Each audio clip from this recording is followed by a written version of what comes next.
right, it is 2 o'clock, 2 p.m. Eastern time here in the Atlanta, Georgia area, and we're going to get started on our Ankarsrum Assistant Basic Package Q&A, our very first live stream. We should be connected on our Facebook page, our Instagram account, as well as our YouTube channel.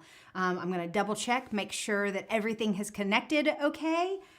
Make sure our audio is good, and then we're going to get started. I'm going to be sharing today some tips, going through the basic package a little bit, and then we'll take some time to answer some of your questions. So let me just check everything real quick, make sure we're streaming on all the platforms, and then we'll get started.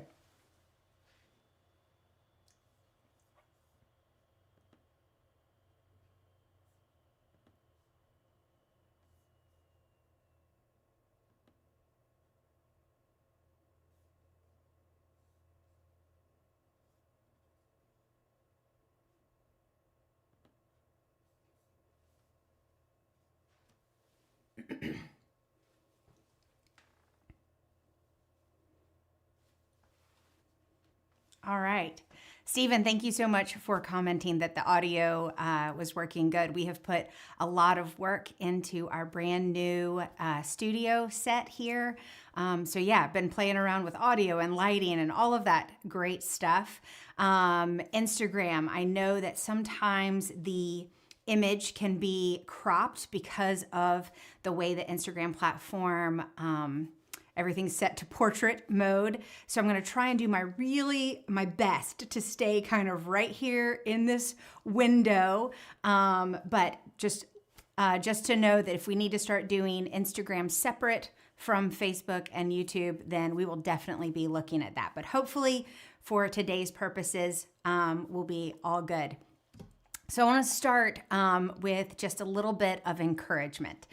Whether you're new to the Ankarsrum or you've had your Ankarsrum for a little while, you might have noticed that there is a little bit of a learning curve. I don't want to scare you away if you haven't purchased your Ankarsrum yet, but I do want to share an analogy with you that in recent conversations kind of came up with this analogy, and I think it fits perfect. If you think of the automobile industry, you have lots of different types of cars out there, and you would never attempt to drive whatever your top-rated sports car is, whether it's a Ferrari or a Lamborghini or whatever it is. You would never attempt to drive a smart car or an electric car in the same way you would a high-end sports car. So if you have been using a stand mixer on the market for years and you are an avid baker, just know that this is like getting a different car. This is like the top of the line, whatever your dream sports car is. That is what the Ankarsrum is like. And so you may have to relearn a few ways of how you're going to mix up dough or how you're going to prepare a recipe you've been making for years. It absolutely has nothing to do with your abilities as a baker. It's just you have a brand new tool that works and functions a little bit differently. So don't get frustrated. I want to also encourage you, definitely watch the masterclass videos on our YouTube channel. There are a lot of amazing videos out there created by consumers and regular customers, and they're fantastic, but I really want you to go check out our masterclass videos. We have 4 of them currently as of today. We have the masterclass on using the dough roller. We have a masterclass on using the dough hook, 2 very different tools. And then we have a masterclass on using the beater bowl with the single wire beaters and the balloon whisks. And then our brand new masterclass is a masterclass on making cookies. And in that video, we actually have 2 Ankarsrum assistants side by side, one using the 7-liter stainless steel bowl, and then another one with the plastic beater bowl with the single wire beaters. And in both machines, we make the exact same chocolate chip cookie recipe, but we share the tips and the tricks on how to cream butter and sugar in the stainless steel bowl with the dough roller and the dough scraper. So let's go over just a few things about the Ankarsrum. 7-liter stainless steel bowl with a dust cover. You have two different mixing options when using the stainless steel bowl. You have the dough roller and the dough scraper, and then you also have the dough scraper or the dough knife and the dough hook. These are the parts that work in the stainless steel bowl. One of the biggest learning curves that we hear about is, how do I know which tool to use for which recipe? And if I have a recipe that I'm used to using the paddle attachment on my other stand mixer, what should I use? Generally speaking, if you are used to using the paddle attachment on your former stand mixer, you're going to use the dough roller and the dough scraper. Scraper fits down in the smaller of the two holes. I'm going to give you an overhead shot here. Smaller of the two holes here. You're going to lift the pin up, swing the arm over the bowl. The pin goes down into the dough roller and then comes to the side. All right? And that's how you attach the dough roller and the dough scraper. Your arm is spring-loaded so that it can adjust depending on the volume of your recipe as well as the hydration of the dough that you're making.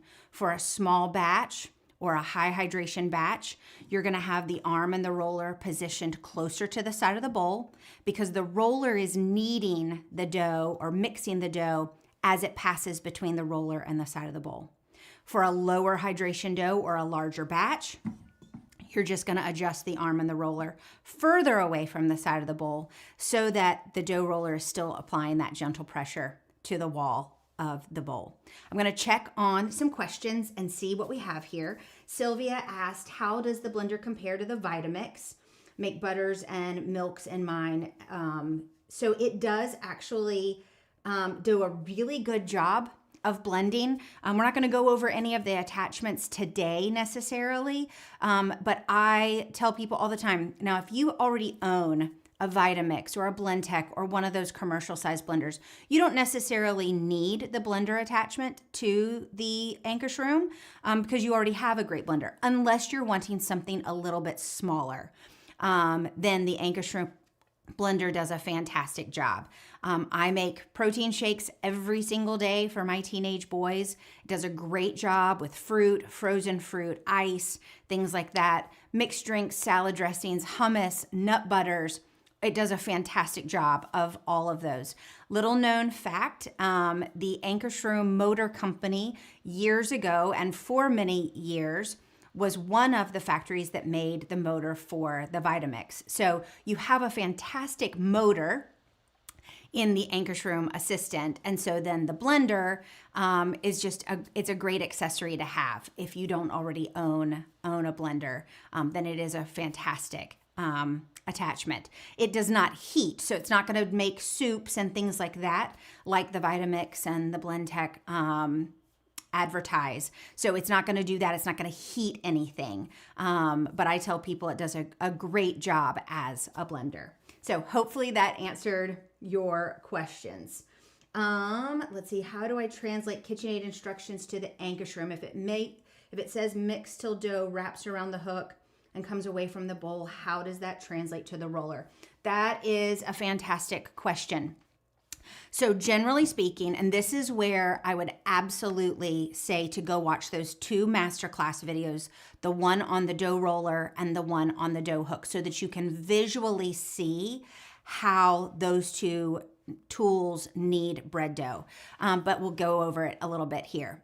So the roller and the dough scraper, these are original to the Ankarsrum since 1940.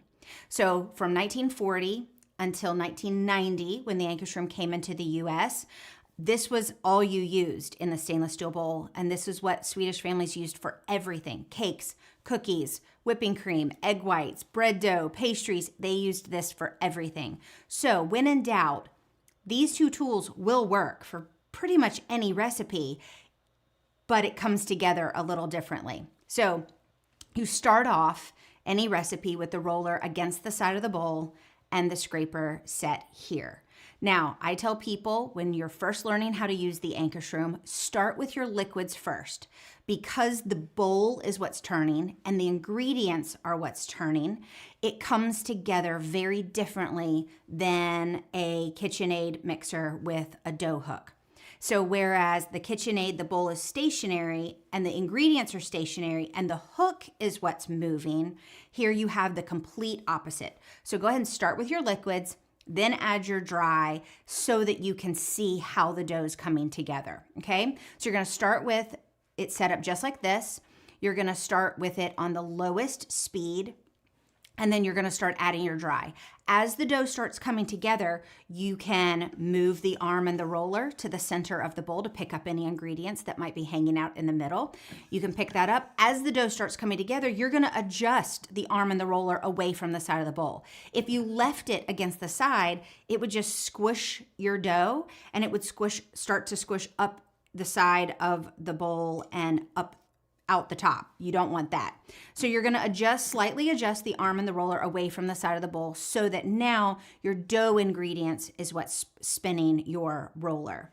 Then you're just going to check, once you get your flour incorporated, you're going to check and you're gonna make sure that your roller is positioned close enough to the side of the bowl so that it's applying gentle pressure on the dough, but far enough away that the dough, as it passes between the arm and the roller, or the roller and the side of the bowl, that the dough isn't violently moving your arm back and forth. The Ankarsrum is designed for the arm to still be able to move to the center, because what it's doing, the scraper is scraping the side of the bowl, and then the roller is rotating the dough and it's pressing it against the side of the bowl, and it's totally mimicking hand kneading. So it's okay if the arm and the roller is gently moving back and forth. We'll talk about speed in a minute because that's key. So it's okay if it's gently moving, but if your dough is violently moving the arm back and forth, a couple of things are going on. You probably have it set too close to the side and you're probably kneading at too high of a speed. Generally speaking, you're going to use the dough roller and the dough scraper to knead bread dough somewhere between a 12 o'clock setting on the speed control knob to at the highest 3, maybe 4 o'clock for a high hydration dough. But for lower hydration and larger batches, you're actually gonna do somewhere between 12 o'clock noon and 2 p.m. Or 2 a.m., either one. You're gonna do somewhere in that range because at the lower speed, you're giving the roller more time to come in contact with your dough, and that's how it's gonna do the kneading. With the dough hook, it's slightly different. So let's go ahead and take the dough roller off. Still use the dough scraper for the dough hook. Now we're going to position the dough hook in the larger of the two holes. And one thing that I want to draw your attention to, and I'm not sure if you can see it in the camera, you can't, but that's okay. Take my word for it. There is a small spring and screw down in this lower hole. Now, one thing that we've been seeing here recently is that screw and spring aren't tightened all the way down before these machines take their very long journey from Sweden to the United States. And these boxes get turned on their side and upside down and all the things.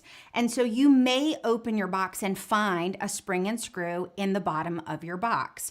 If you don't, and you look down in the hole and the spring and screw are there, awesome, you are good to go. But if you do find them in the bottom of your box, check underneath the flaps. Sometimes that's where they end up. Then you're just gonna slide the spring over the screw and attach it down into this hole. And what that does is that screw adjusts up and down so that you can adjust the height of your dough hook. You want it just off the bottom of the bowl, and you want it to be able to fit underneath the arm. The pin goes down in this bracket, and you're gonna start your mixing with the arm loose. By the time you get all your ingredients in, you're gonna move the arm and the dough hook to the center of the bowl, and it's going to stay stationary while you're kneading. Now, with the Ankarsrum dough hook, it works very different from a traditional dough hook. Remember, we talked about a minute ago, a traditional stand mixer, your bowl is stationary, your ingredients are stationary, and the hook is what's moving. In this instance, you have a bowl that's turning, ingredients that are turning, and a hook that's stationary. So the Ankarsrum dough hook actually works best with a high hydration dough. You can get away with some low hydration dough recipes, but they have to be small batches. Too large of a batch of a low hydration dough, and the dough is going to start climbing up the dough hook. But with the different angles of the dough hook, it really stretches and pulls the dough, more like, I like to use the analogy like a Laffy Taffy machine. So think of that type of texture dough is what's ideal for this dough hook. So let's check a couple of more questions and we'll see how we're doing. Let's see, what do we have here? Oh, you guys are asking lots of questions. I'm going to scroll back a little bit. I think I answered that one. I have to use top 10. Let's see. Used your new mixer about 10 times. It seems to have a smell. Yes, that should totally go away. Like I mentioned, these sit on a container ship for a long time. Here in the States, we're seeing some shipping delays with the rail system. Our product all comes into the Port of Houston, and then it gets put on a train and goes to our warehouse in Colorado, and then on a truck. Then it sits in the warehouse, then it gets shipped to you. So a lot of times from the time a machine is manufactured until you get it, could be 2, 3, even 4 months before you start using it. And so yes, that new smell, that should go away after, several uses. If it doesn't though, and if you ever have any questions about a warranty issue or anything, all you have to do is reach out to our office. The email address is info-us@ankarsrum.com, and we will be more than happy to troubleshoot, file a warranty claim for you, all of those things. So never be afraid to reach out. We are happy to help. How's it best to store the mixer, and can you make butter from heavy cream in the mixer? That is a fantastic question, Tara. So storing the mixer. I personally keep my Ankarsrum out on the counter. It has earned a spot because I use it. I mentioned a minute ago, I use my blender attachment every single day for protein shakes for my 2 teenage boys. So it lives on my counter. That is where it stays. One thing to remember, your power cord is detachable from the back of the mixer, so you can unplug it, detach it, wrap the cord up, stick it in the bowl, store it there so that you can push your mixer all the way to the back of the counter for storage. Just remember, because your power cord is detachable, if you ever come to use your machine and all of a sudden it won't power on, check the back of your mixer, make sure the power cord is pushed all the way in. So I say leave it on your counter. You've got the lid/dust cover to put on top, but that's where mine stays. Obviously, if you want to store it, you can, depending on how deep or how tall your shelving is or your cabinet is. One way to store this machine, and we'll go over the beater bowl in just a second to answer your butter question. But one way to store it is actually with the plastic bowl inside. This one won't quite fit inside here with the beaters, but you can then put the lid fits on both, and you could store it just like this in your cabinet if you wanted to. But like I said, mine lives on my counter. It's earned that spot. Then for making butter, that was your next question. So yes, remember 1940 to 1990, this is everything that Swedish families had, and you can absolutely make butter out of whipping cream, and you can whip egg whites with the roller and scraper combo with the stainless steel bowl. It just usually takes a larger quantity of heavy cream or egg whites. So like 12 egg whites or a quart of heavy cream works best, larger amounts in the stainless steel bowl with the roller and scraper. Then the other bowl that comes with your basic package is the beater bowl. So we're going to put our white post down, and we're going to slide our Triton plastic beater bowl over. Your spout is going to face the back of the mixer, and the handle is going to face you in the front. And you get 2 different sets of whisks. These are your multi-wire balloon whisks. This is what you're going to use for egg whites, whipping cream, and then making your own butter. One thing I will tell you about making butter with this assembly, it works fantastic. The most I do is just a pint of heavy whipping cream, and you're gonna mix until the butter starts to separate from the milk, and you're gonna whip just until the butter that has separated, the butter fat that separates from the liquid, is in small crumbles. You don't want to continue whipping until the butter comes together, forming too much of a solid, because then it's too heavy for these beaters and you could break them. So just don't over mix and over whip. And that actually brings me to another great tip. I think that most Americans have gotten and grown accustomed to over mixing things. The Ankarsrum goes very fast. The beater assembly goes very fast. So the first time you go to make whipped cream or egg whites, just don't walk away. Even if you're used to it taking a set amount of time, chances are it's gonna go much faster with the Ankarsrum. So just stay close, and that way you can make sure it doesn't over whip, or and egg whites that are over whipped, they deflate and turn back to liquid again. And then of course, whipping cream over whipped turns into butter. So you're just going to want to watch that very carefully. And then to take these beaters off, we're just gonna pop these two off. Gear comes apart for easy cleaning. Just make sure before you use this the next time that you attach that beater. We've gotten countless phone calls and emails from customers saying that they went to use their beaters and they didn't work or they didn't whip, and it was because they were missing that gear. And so it doesn't work the same if that gear is missing. So we're just gonna pop those into place.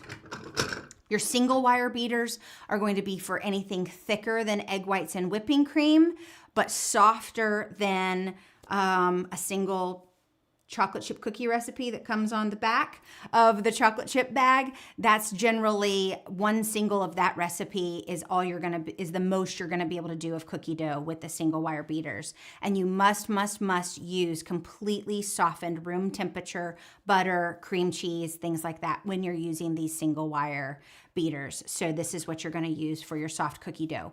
Before you make cookies, in the Ankarsrum, definitely go watch the masterclass on making cookies so that you can decide with your particular recipe which bowl and which tools you should use. So hopefully that answers your questions, Tara, on making butter. So let's see. When you say bigger load, move the roller inward, would that be 2, 4, or 6 loaf recipe? That's a really good question. And it would depend on the size of the loaf, I suppose. But I can tell you this, as little as 1 pound to 2 pounds of dough, you're gonna have the arm and the roller set closer to the side. The highest amount of flour I've ever done in the Ankarsrum was my mom's traditional challah bread recipe. And I did 5 times her normal recipe, and it was 21 cups of flour. And then it made 12 1¼ pound loaves of bread. So a basic like 8 by 4 inch loaf pan. It made 12 of those. And for that amount of dough, I had the arm set pretty much in the middle of the bowl. But like I said, you're going to play around with where to position it. It's going to completely depend on your recipe. So just the tips to remember when positioning your roller and your scraper and the arm with your recipe is you want it close enough to the side that it's putting gentle pressure on the dough. So you want it close enough to the side of the bowl that it's putting gentle pressure, and far enough away that the dough isn't forcibly moving the arm violently back and forth. If it's moving just a little bit, that's fine. But if it's moving several inches or all the way to the middle of the bowl and back again, then you've got it set too close to the side of the bowl. In our masterclass with the dough roller, we go over that a lot. So definitely be sure to go watch that video. So hopefully that answers your question. Let's see, but mine is a high hydration dough. I might have missed the rest of that question. Let's see. It says mix till dough wraps around the hook and comes away from the bowl. How does that translate with the roller? Or maybe you were answering someone else's question. I'm not really sure about that. Let's see, does the scraper need to be flush to the bowl, or is it normal to have space between the bowl and the scraper? That's a great question as well, so let's put that back together. You guys are coming with the good questions today. I'm gonna attach our bowl again.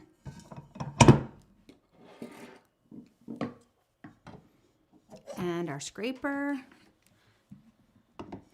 And now our roller. So the scraper, it can freely move back and forth. Let me show you this. It can freely move back and forth. So it's gonna somewhat move with your dough. The heavier the dough and the larger the batch, the more weight is gonna be put on this, forcing it all the way against the side of the bowl. You may find that dough collects on the back side. Totally normal. Don't worry about that. And a super, super sticky dough you might find is actually sticking to the scraper, and then as the dough moves away, it's pulling the scraper away from the side of the bowl. For those instances, I tell people slow the speed down. A lot of times what happens on a stickier, softer dough is you're kneading at such a high speed that the sticky dough is being almost like a slingshot from behind the roller, slamming into the scraper. And then as it continues moving, it's pulling the scraper away from the side of the bowl. And then all of a sudden, it gets slingshot back behind the roller and slams back into the scraper. So in those cases, if that's happening, just turn your speed down a little bit. Remember I said, I think as Americans have grown accustomed to over mixing, and we're not a very patient group of people. And so we tend to turn things up really high. Turn it down low, let the machine do what it's doing. And I promise you're gonna get a beautiful knead.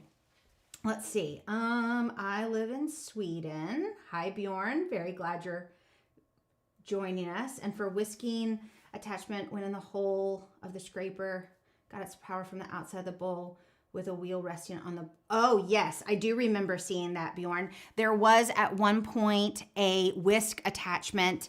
I think this was maybe in the late 80s. Maybe the late 80s, which I think was right about the time it was coming into the US. There was it was almost shaped like the dough hook, and it fit in the same hole, but it had two whisks that came down, and it kind of sat in the middle of the bowl. So yeah, it was a totally different design than the actual bowl for whisking.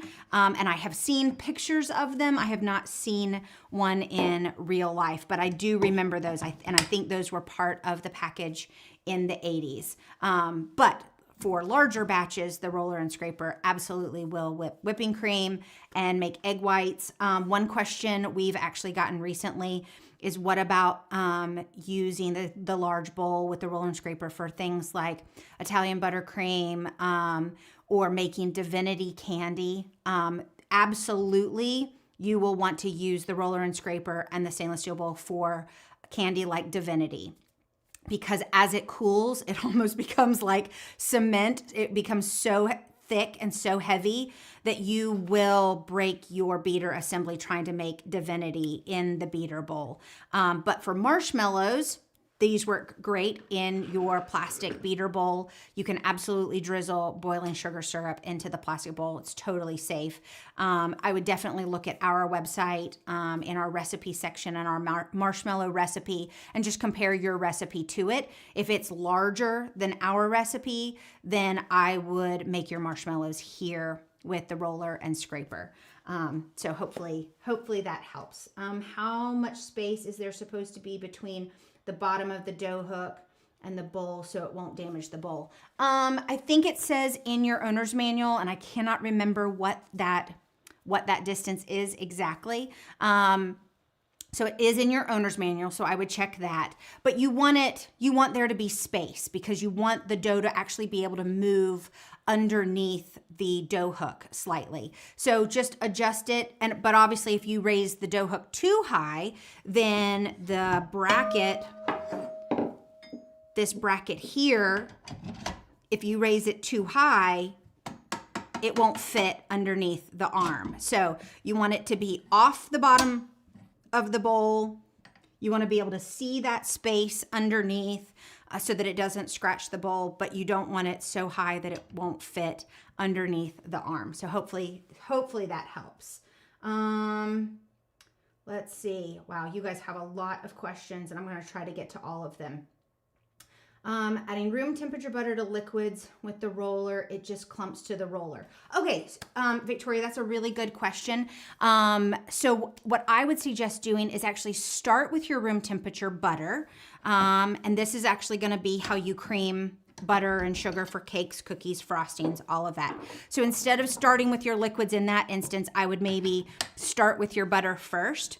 You're going to position the arm and the roller just slightly off the side of the bowl so that the wheel is not touching the side of the bowl. You're going to put your clumps of soft butter in there, and then you're going to turn the mixer on really high, almost to like a 6 o'clock. The machine goes from 12 o'clock all the way up to about 8 o'clock. So about a 6 o'clock speed.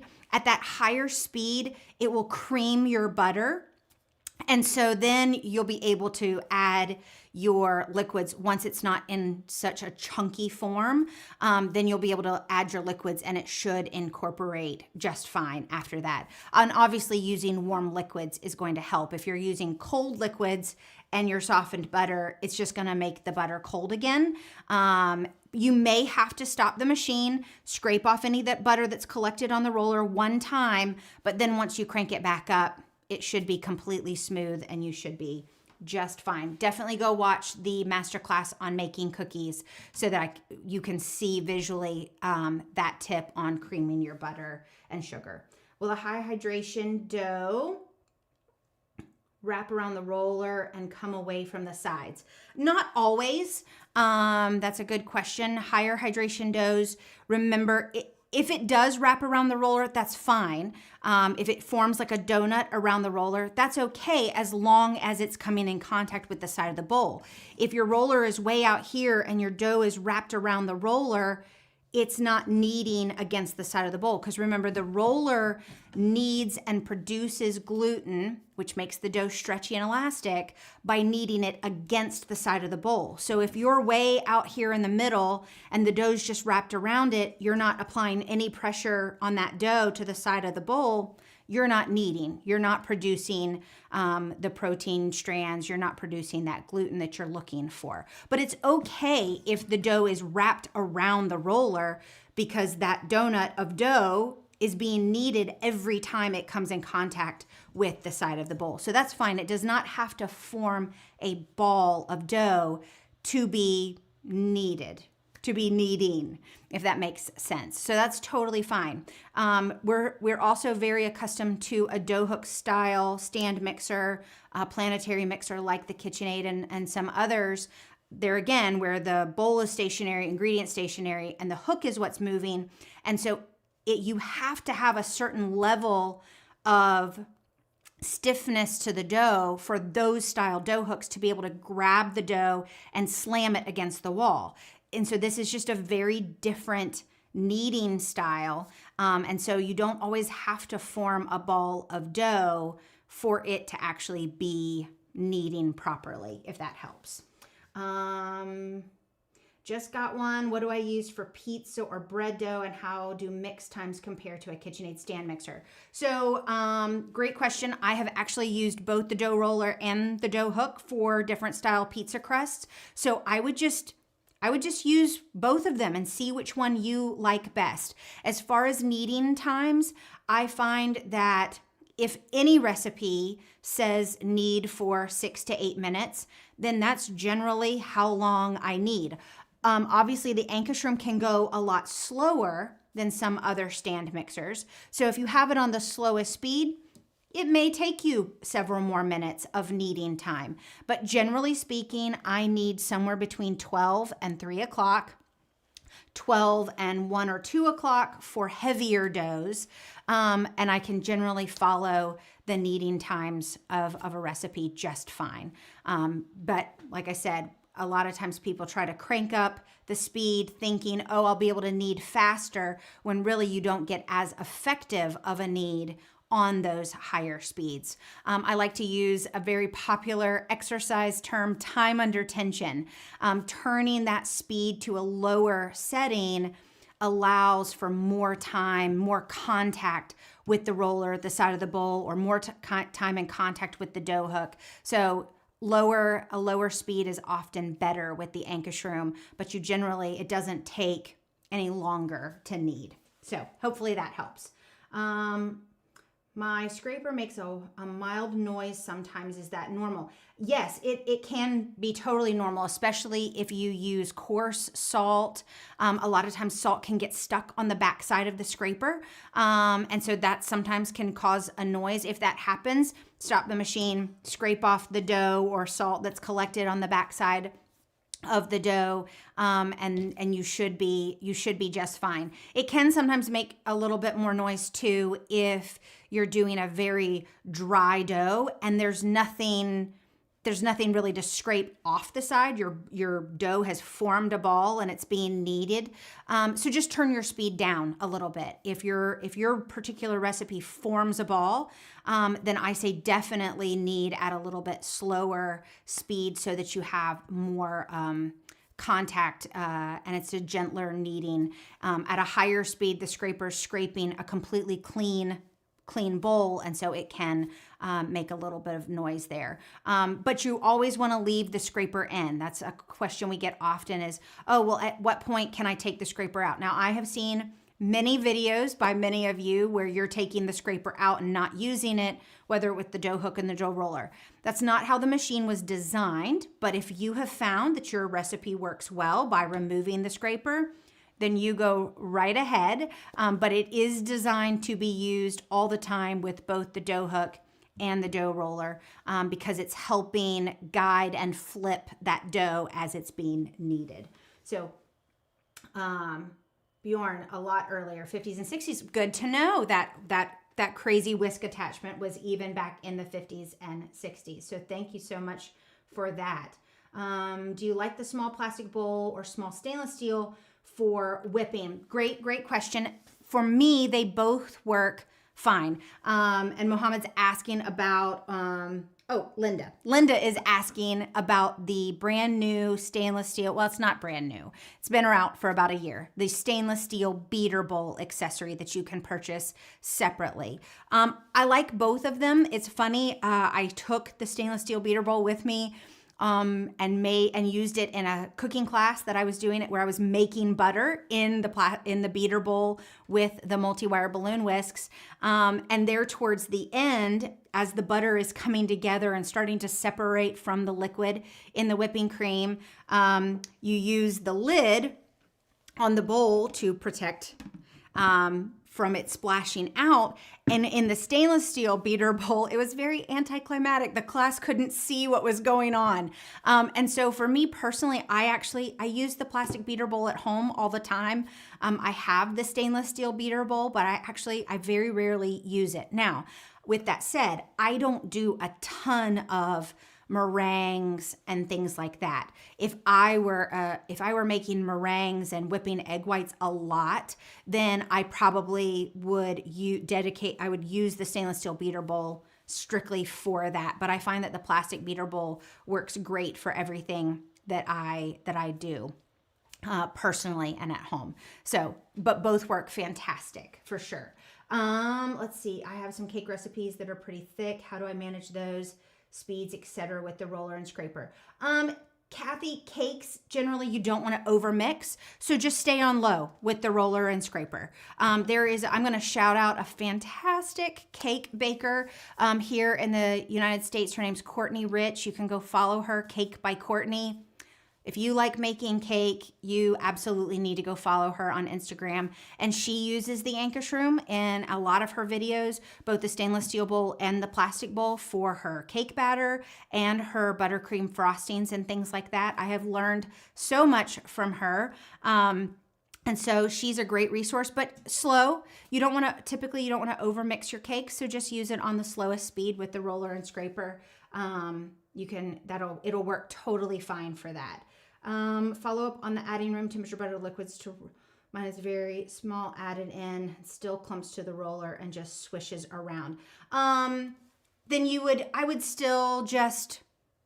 I would put the roller all the way against the side of the bowl and just turn the speed up. If it's a small amount of liquid and a small amount of butter, your bowl is deep enough that it shouldn't splash out, so you should be fine.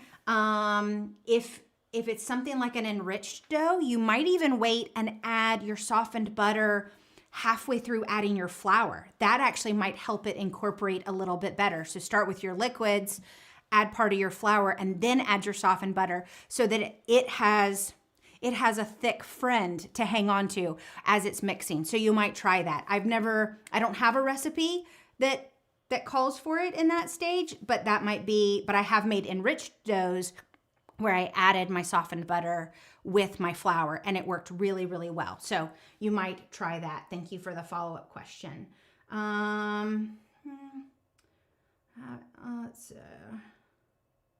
Let's see. When using the roller in a small batch, single recipe of your mom's basic dough, after I tighten the roller in place, it slowly moves back and ends up back at the edge. Is that right? Good question, Beth. It might be set too close. If the arm is moving back and forth, then it can sometimes loosen your tension knob. So you might just move it a little bit further away. The other thing to check is to make sure there should be a small spring inside your tension knob. So you can take your tension knob completely off, make sure the spring is there. If the spring is not there, contact our office and we can get you a spring. Another thing to check, depending on when your machine was produced, you might also have stripped the inside of your tension knob.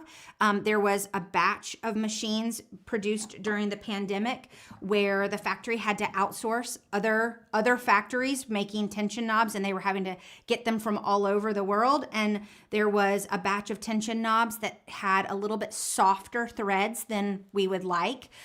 We just didn't know which machines they ended up on during the pandemic. So it's very possible the inside of your threads tension knob have been stripped. So just check that. And if they're stripped or you're missing that spring or a combination of both, just contact our office. I'll give that email address again. It's info-us@ankarsrum.com, and we can get you a new tension knob or a spring. Either one is totally fine.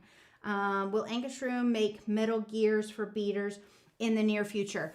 Good question. And Ankarsrum, they are working with a company and engineers and all that on a possibly new beater assembly. So that it is in the works. We just don't know if it's going to pass all the tests that they have. They're very, very serious about putting out new products and testing them to their limits to see what they can do. So it is something that they're working on. We just don't have a timeline or how it's going to work and all of that. So, but just stay tuned. They are definitely, they hear the frustration in stripping beaters. Like I said, definitely watch the masterclass videos because it will share some really valuable tips so that you don't break your beater assembly. I have owned my Ankarsrum for 25 years. I use it for all of my baked goods: cakes, cookies, breads, bagels, whipping cream, cookie dough. I use it for everything, and I have never broken any of the pieces on this machine. So just like we talked about in the very beginning of this live stream, think of it like the highest end, the fanciest high-end sports car. You may have owned a vehicle for 30 years, but when you change to something different, you have to drive it differently. You have to treat it differently. You have to put different oil in it. You have to put different tires on it. All of those things are very important. And so, but you might be a great, great driver. It has nothing to do with your driving ability, but you have to treat your new vehicle differently. And it's the same thing with the Ankarsrum. You are probably a fabulous baker and you've been baking a long time, but you're used to doing it a certain way in a certain piece of equipment. And this is just different. So if used correctly, you shouldn't have any problems. And that's why we make these videos and we're going to be doing these lives so that we can help encourage you and learn how to use the Ankarsrum. All right, let's see. How do we ask you questions outside of the live videos? So that's a good question. You are welcome to email our office. You may call our office. Our phone number is 770-516-0577. All of this information you can find on our website, ankarsrum.com/US. You can call anytime. The ladies in my office have also owned their machines for years, and they bake and they use them and they love the Ankarsrum. So we are all here to help. So email, call, absolutely. If you're having problems with something, I will go ahead and tell you, videos are amazing.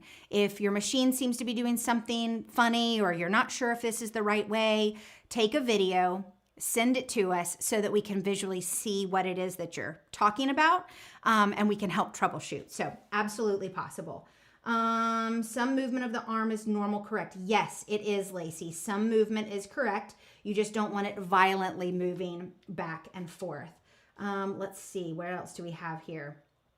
Let's see, what recipe works well with higher speeds above the third speed? Higher hydration, super silky, the crispy baguette recipe, for instance, in the Ankarsrum, that you use with the dough hook and the dough scraper, and that you would need at about a 4 o'clock speed. But most bread dough is never going to be needed above 4 o'clock.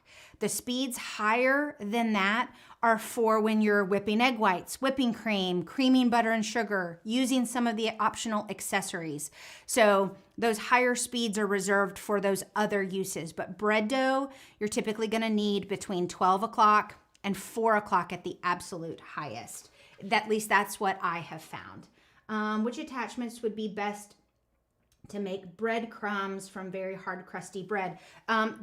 The blender attachment. I use the blender attachment to make my own breadcrumbs as well. No bread goes to waste here at the McCord house. So yeah, as bread gets stale, I tear it in pieces. I will a lot of times toast those big chunks in the oven, let them completely cool, and then I will blend them up in my blender, dump them in a plastic zip top bag, and then I store my breadcrumbs in the freezer so that they don't mold or get stale, and then I have them whenever I want them. How does the Ankarsrum ice cream attachment to the Cuisinart ice cream? I have never used the Cuisinart ice cream attachment. I think it works about the same. The freezer bowl must be stored in the freezer for at least 24, 48 hours before you go to use it. And then it sits right here in the same place that the stainless steel bowl sits. And it takes about 20 to 30 minutes to create soft serve ice cream.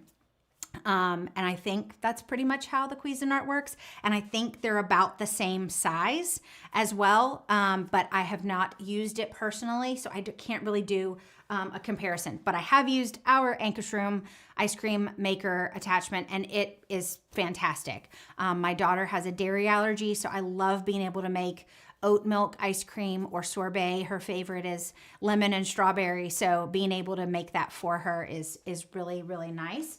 Summer is coming, depending on where you live. Summer is right around the corner. And one thing I love to do is when we buy watermelon for Memorial Day or 4th of July or a picnic, we always seem to have leftover watermelon, and then nobody really wants to eat it. So I will usually go ahead and chunk it, put it out on a cookie sheet, freeze those chunks, and then once they're frozen solid, I can take them up and bag them, and then put them in the freezer. And then I have frozen watermelon chunks for smoothies or mixed drinks, or then I can blend it up and I can make watermelon sorbet. I believe there's a watermelon sorbet recipe on our website, and it is absolutely delicious.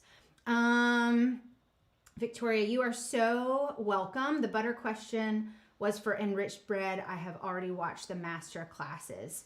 Okay, perfect. Then yes, I would wait and add your softened butter with part of the flour. I have done that before and it works great. So definitely try that next time. My banana loaf flat on top instead of rounded. Am I doing something wrong? That usually has to do with mixing, but you might also just double check your baking powder and your baking soda. Usually the rounded means you've overmixed, because that's generally what happens with cake. When you overmix cakes, they get the domed look, and typically cake layers you want totally flat. And so you might just mix it a little bit longer if you're wanting that dome. The name of the cake baker. Yes, Courtney Rich, and her Instagram is Cake by Courtney. Yeah, she's fantastic. You're going to absolutely love her. Recipes are great. Thank you for doing the live. You're so welcome. Making brioche, do you prefer dough hook or dough roller, and the speed used? So I will be completely honest with you. I am 100% team roller. I love the dough roller. Now I will say it's what I learned to use this mixer with. So I didn't start using the dough hook until just a few years ago, trying it out with different recipes. So I generally, if I'm trying any recipe that I find online it calls for using a stand mixer with a dough hook, I use the dough roller and scraper. I pretty much use it for everything. For a brioche dough, that's a pretty soft dough, but I'm still not gonna go higher than probably a 2 or a 3 o'clock speed with the dough roller and the dough scraper. So I am definitely team roller all the way. I keep teasing and say that I'm gonna have a t-shirt made that says team roller, but that's just my personal opinion. Could the Ankarsrum perform well with brioche? Yes. I mean, I haven't found a dough that it doesn't do well with. There are some doughs that are a little trickier and require a little bit more babysitting, just because this is such a different style mixer. The type of dough that I found that requires me to stand there and kind of babysit a little bit is a really, really low hydration, heavy bagel dough. And that's something that I'm still playing around with, the difference between the dough roller and scraper and the dough hook. My preliminary results are that I'm really liking the dough hook for a heavy, stiff bagel dough, but it can only be a small batch. It does not like a large batch of heavy bagel dough with the dough hook. Because the dough hook is stationary, the dough tends to climb up the hook when you're doing a large batch. So that is one thing that I found. So far, I'm liking the results of the bagel dough with the dough hook, but we're still playing around with that. So I'm sure that here soon we'll have a special live showing those results. Hopefully, that's the plan anyway. All right. Okay, we have been on for almost an hour, and I was thinking this would probably be like 30 minutes, 45 minutes, but seems we've gotten through all of our questions. If you have any other questions, post them here. My team and I, and the team in Sweden even, will be going back through these and answering any questions that might come up. If you're watching this on the replay, stay tuned for more live events. We will definitely be doing this more often. I hope that this has helped. We're always hoping to just encourage you. So don't get discouraged if you're still learning how to use the Ankarsrum Assistant. We know it's different, and we know that it might take some time, but don't get frustrated. Reach out to us, give us the opportunity to help you, share some tips with you. If you think that something is wrong, reach out to us. Let us help you file a warranty claim. If you break your beaters, don't be afraid to call. We are always happy to replace any broken parts the first time under warranty. But we'll go over some of those tips again so that you don't break your new set. So reach out to us by email, info-us@ankarsrum.com, or by phone, 770-516-0577. I think that's it. Thank you so much for joining me on this Saturday afternoon. If you're watching the replay, hopefully these tips have helped you. Ask any questions on this live stream. It won't be live after the fact, but you'll still be able to comment and ask questions, or reach out to us via email or by phone. And we'll see you next time.